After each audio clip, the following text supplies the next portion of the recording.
outernya yang ada cacat ya, ada defect itu di outernya. Kalau BSF itu berarti bolanya ada defect atau cacat. Lalu yang keempat itu ada FTF ini. FTF itu cage-nya atau yang memegang bola dari si bearing.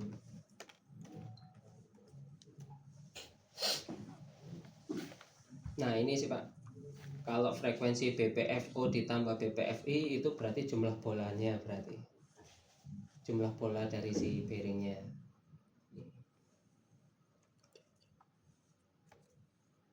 Nah kalau ini nggak usah Pak, ini rumus-rumus.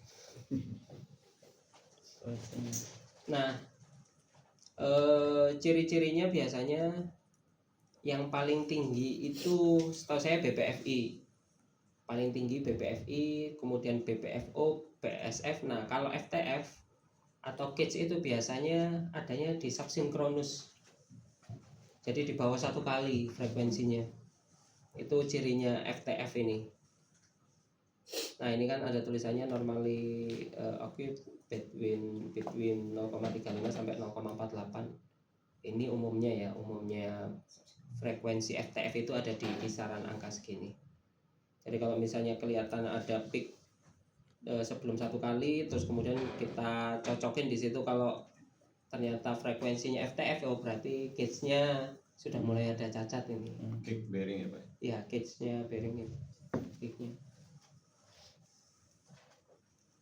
Nah ini FTF ini tidak punya sideband ya, nggak punya sideband, jadi hanya peak aja, satu aja. Harmonik mungkin, tapi dia nggak punya sideband. Nah ini yang selanjutnya ada BSF. Kalau BSF ini berarti bolnya yang ada cacat atau yang rusak. Oh iya Pak, ini biasanya umumnya kalau bearing ini ada yang cacat itu biasanya menghasilkan impact. Kalau kemarin kita tahu impact itu 1 kali ya, jarak antara impact sama impact itu 1 kali RPM, berarti dia rotating looseness. Biasanya kalau BSF ini, contohnya di sini BSF, jarak antar satu ini sama ini itu frekuensi BSF. Yaitu yang membedakan ini repetitive impactnya karena apa ya, tinggal kita ukur aja antara titik impact 1 dengan impact kedua itu jaraknya, frekuensinya berapa, kita cocokin aja. Nah umumnya kalau BSF ini ada sidebandnya juga. Frekuensi sidebandnya apa ya, yang kemarin kan apa, FTF itu ya, karena kan memang FTF kan ya nyambung sama bola kan. Nah berarti ada kemungkinan nyambungnya seperti itu. Ini umumnya secara teorinya Pak ya, secara teorinya itu BSF punya sidebandnya itu FTF itu. Nah ini kalau BPFO BPFO berarti yang rusak ini cage-nya di sini. Ini juga sama, ada repetitive impact yang kalau dicocokin sama dengan frekuensinya BPFO ini. BPFO ini nggak punya sideband, dengan catatan yang muter itu innernya. Kan kalau yang kita kan punya bearing umumnya yang muter kan innernya ya, ya ini. Tapi kan ada beberapa equipment lain itu yang muter outernya. Nah kalau BPFO ini nggak punya sideband, umumnya nggak punya sideband. Nah kalau ini BPFI, ini juga sama, BPFI itu innernya. Lalu kemudian kalau di waveform ada repetitive impact yang match atau cocok dengan BPFI-nya. Ini.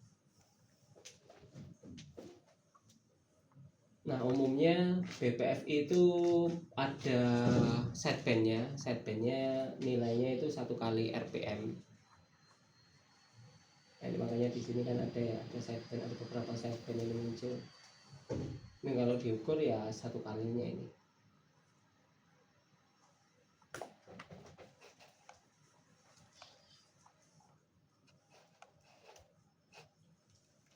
Kalau bearing itu kalau kita ngeliat di spektrum tuh identik pasti rumputnya tuh banyak. Bisa banyak.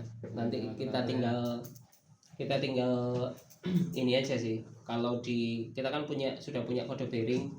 Kode bearing kita sudah punya listnya, BPFO berapa, BPFI berapa. Ya kita tinggal cari aja di situ kan.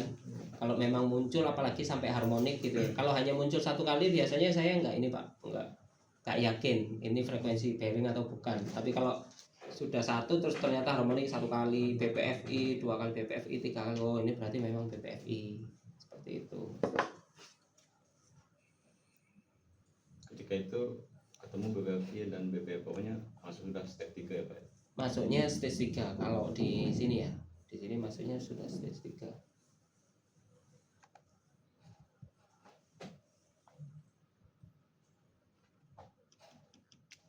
Stage 3.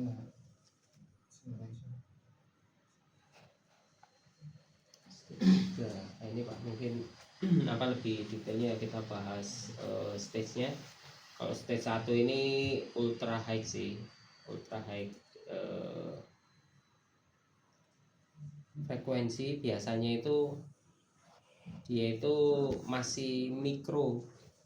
Jadi rusaknya itu masih mikro lah. Jadi mungkin di bawah permukaan lah. Tapi sudah bisa terbaca. Itu baru stage 1. Nah, kalau masih stage 1 ini biasanya belum ada ini sih. Belum ada apa namanya? Tindakan ya, paling-paling hanya kalau memang dia bisa greasing ya di regrease saja. Regrease itu tujuannya hanya untuk mengurangi aja.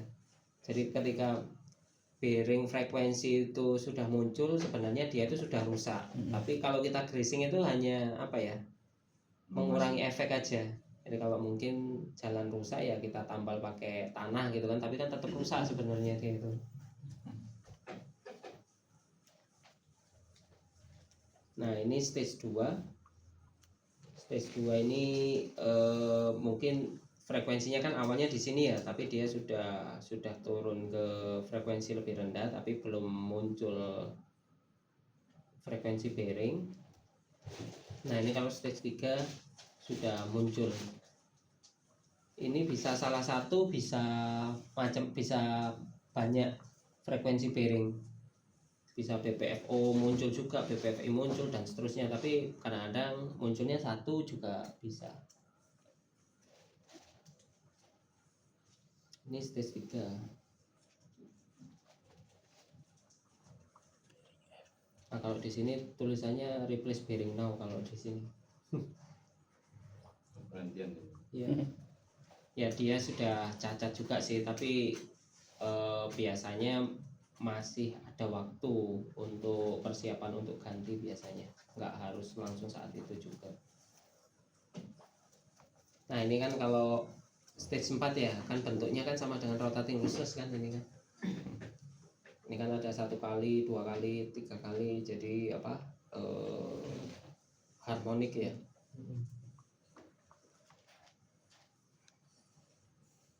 Ini di sini. Itu stage 4. Kalau ini memang sudah harus speknya memang langsung diganti sih. Sesegera mungkin. Nah, ini Pak.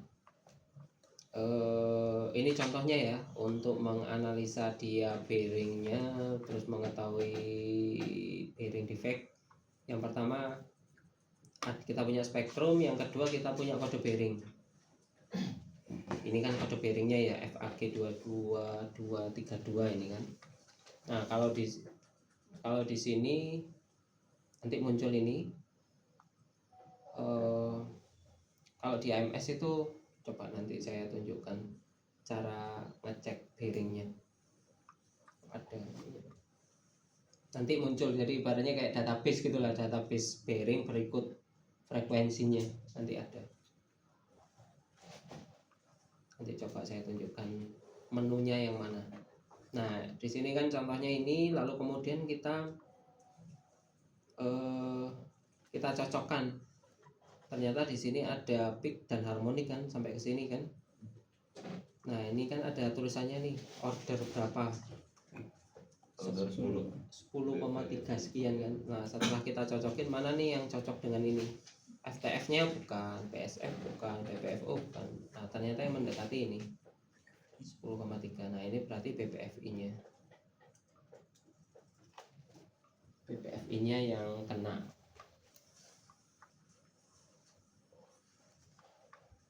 Nggak kelihatan ya, nggak dikasih contoh dia ininya cacatnya ya.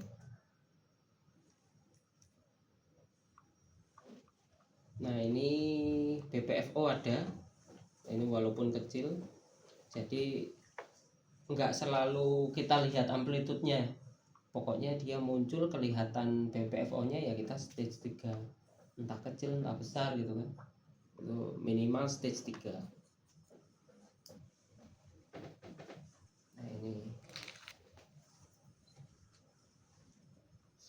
Nah ini malah kelihatan jelas ini Pak, BPFO ya. Ya. Nah ini kan kebetulan BPFO-nya itu 10,75 kali RPM ordernya. Ternyata di sini kan sudah match ya 10,75 order. Oh iya ini berarti BPFO.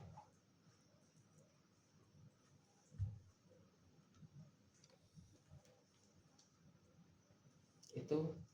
Dan yang paling sering sih yang ketemu sih memang bearing defect ini sih sebenarnya yang paling sering ketemu ya, dibandingkan dengan kayak unbalance apa segala macam, itu yang paling sering ketemu bearing ini.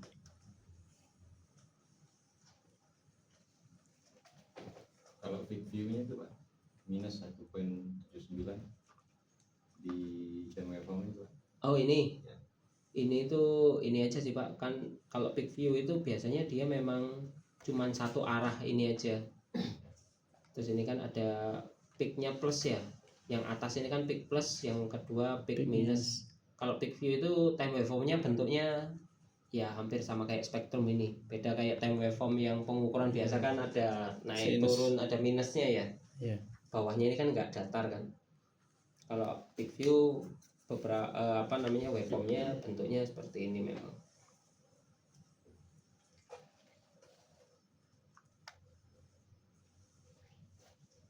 Jadi ini nah kalau udah kayak gini ya stage 3 segera persiapan lakukan pergantian bearing.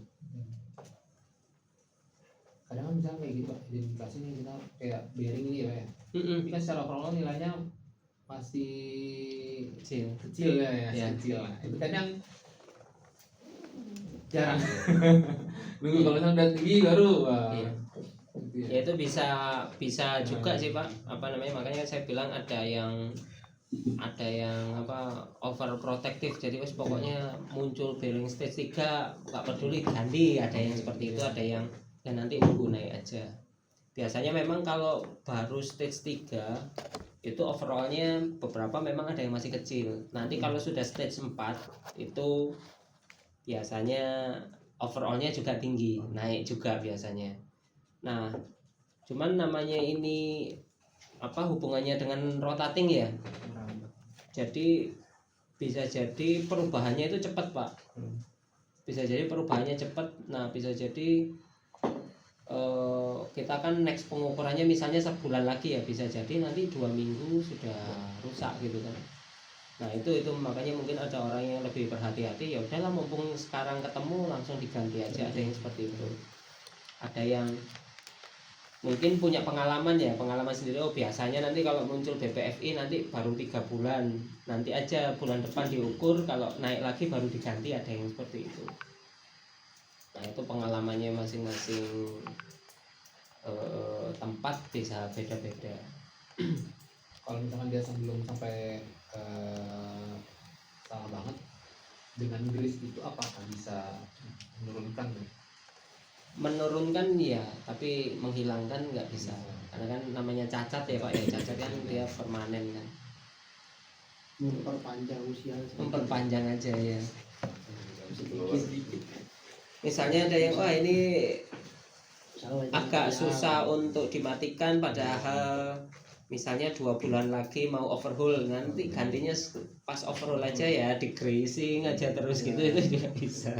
Nah ini Pak, sama untuk yang di jasa ataupun yang di sini bisa ada pemantauan untuk greasingnya enggak? Maksudnya kita mau nambah berapa, ini udah berlebih atau kurang gitu. Nanti kan kalau kita injak takutnya berlebihan terus panas bearing. kan ada juga yang vibrasinya kecil tapi karena greasingnya kurang ngesot sendiri gitu ya kan. bisa. Nah jadi sebenarnya pakai peak view itu bisa peak view tapi pakai monitor mode itu loh, yang monitor kemarin kan yang ngambil data terus ya, yaitu sambil live mode itu kan, jadi sambil di greasing. Ketika dia nanti misalnya sudah mulai turun, oh berarti efek greasingnya sudah mulai ini kan. Bagus. Nah nanti ketika kita tambah lagi dia sudah mulai naik sedikit, oh berarti itu saatnya stop. Itu bisa pakai peak view itu. Cuman ada lagi yang lebih akurat lagi, itu pakai ultrasound. Jadi kita pakai ultrasound terus ditempelin di situ sambil greasing. Nanti misalnya suaranya makin halus, nanti di satu titik dia makin kasar sedikit. Nah itu berarti saatnya kita sudah mulai stop. Terus untuk adanya apakah misal ada kadang-kadang yang apa ya, greasingnya masih tapi mengindikasikan pelumasannya yang terkontaminasi gitu. Itu kan bisa bikin panas Pak. Apakah dari alat kita juga bisa ini? Bisa juga dari biasanya kalau yang saya sering itu dari peak view ini sih.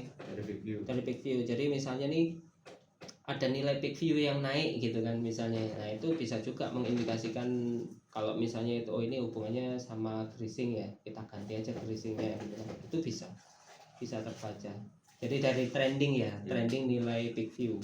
Walaupun peak view nggak punya nilai alarm, tapi kalau lihat trendingnya ada naik, ya ada kemungkinan memang hanya dari greasingnya atau memang ini bearingnya sudah kena. Itu bisa juga terbaca di situ.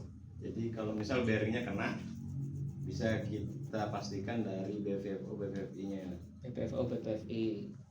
Tapi kalau greasingnya yaitu dari peak view-nya biasanya tadi kan, mungkin peak view-nya naik terus kemudian ada rumput itu.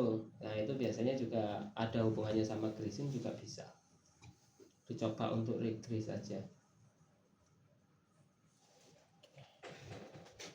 Tapi yang paling ampuh pakai ultrasound itu sih. Cuman kan kita pakai yang ada di sini, pakai peak view itu sudah cukup. Kemarin tuh ya. Kalau saya sendiri belum pernah coba, tapi di beberapa orang yang saya baca udah nyoba itu pakai peak view itu bisa. Ada banyak ultrasound, ada yang ultrasoundnya dia tempel, itu yang mic-nya nempel itu kan. Ada yang kemarin yang model nembak yang kan bisa.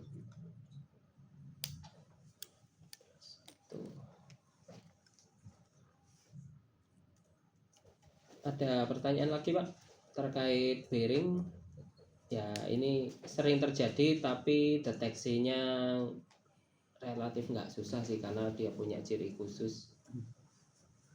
Tinggal kita ini ya. Nah itu gimana Pak membedakannya itu Pak? Itu nggak bisa juga Pak menentukan, kan rotating looseness ya. Iya. Rotating looseness itu yang muter yang oblak bearingnya atau housingnya itu juga nggak bisa Pak, nggak bisa ditentukan dari spektrum sih pengalaman saya. Soalnya itu kan sering jajan gitu, kita indikasinya bearing gitu ya, sudah diganti bearing vibrasi masih tinggi gitu kan.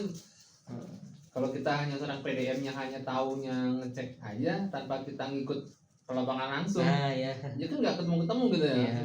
Pada saat itu kejadian pada saat saya cek saya antara housing dan bearing, saya cek clearance-nya, ternyata memang over gitu, ada sisi kanan kirinya yang nggak sesuai, over gitu. Nah, baru diperbaikin, baru di repair lagi, baru bagus gitu ya. Nah itu membedakannya itu yang kan susah gitu ya. Iya, belum bisa Pak kalau membedakan. Saya sendiri juga belum pernah belum pernah membandingkan mana yang rusak ini terus jadinya penyebabnya ini, belum pernah membandingkan. Makanya kenapa kalau ketemu rotating looseness untuk rekomendasinya yang ngecek semuanya, mulai dari ngecek bearingnya, oblaknya ya, bearingnya oblak atau enggak, terus bearing dengan shaftnya. Misalnya bisa jadi kan shaftnya yang sudah aus, jadi itu bisa juga housingnya yang sudah oblak juga. Jadi 3 komponen itu nanti yang perlu dicek. Nah biasanya saya kalau reportingnya ya instruksinya yang ngecek ketiganya itu sih. Nanti yang mengeksekusi ya tim maintenance akhirnya yang ngecek di situ. karena memang nggak ada ciri-ciri khusus ini yang rusaknya di innernya di housingnya atau di bearingnya belum bisa. Kalau bearing mungkin masih bisa dengan histori Pak. Jadi misal nih bulan lalu bearingnya sudah stage 3 ya misal, lalu kemudian bulan ini ternyata rotating looseness, nah itu besar kemungkinan, walaupun ada kemungkinan juga nggak cuman bearingnya, housingnya juga kena juga gitu, ada juga yang seperti itu.